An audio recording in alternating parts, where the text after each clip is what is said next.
doctor Babasaheb Ambedkar జయంతి సందర్భంగా తెలంగాణ రాష్ట్ర ప్రభుత్వం భూభారతి చట్టాన్ని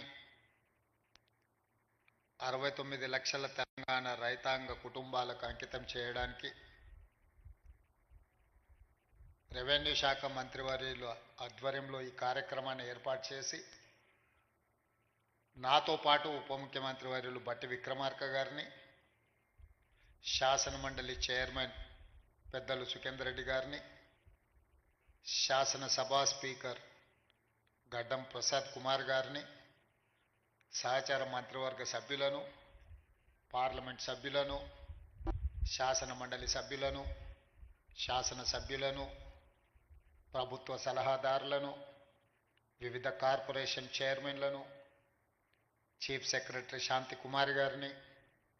revenue principal secretary Naveen Mittal గారిని, అదేవిధంగా ప్రభుత్వ ప్రతినిధులైన జిల్లా కలెక్టర్లను, రెవెన్యూ సిబ్బందిని అందరినీ ఈ కార్యక్రమంలో భాగస్వాములను చేసి ఒక మంచి పండగ వాతావరణంలో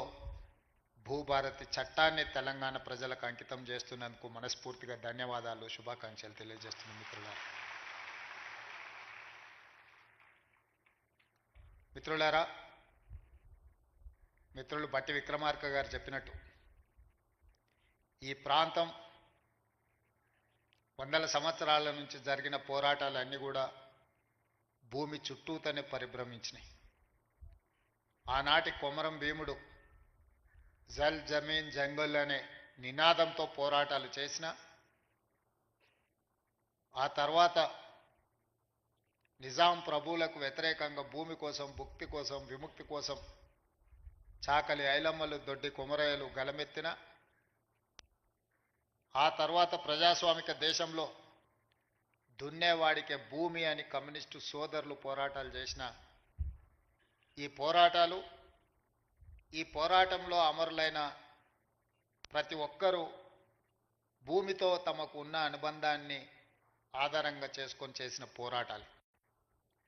ఆ పోరాటాల నుంచి పుట్టుకొచ్చిన రెవెన్యూ చట్టాలు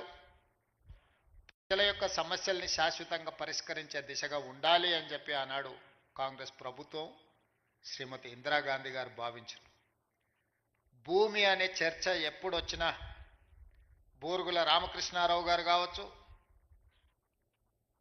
పివి నరసింహారావు గారు కావచ్చు, శ్రీమతి ఇందిరాగాంధీ గారి నేతృత్వంలో జరిగిన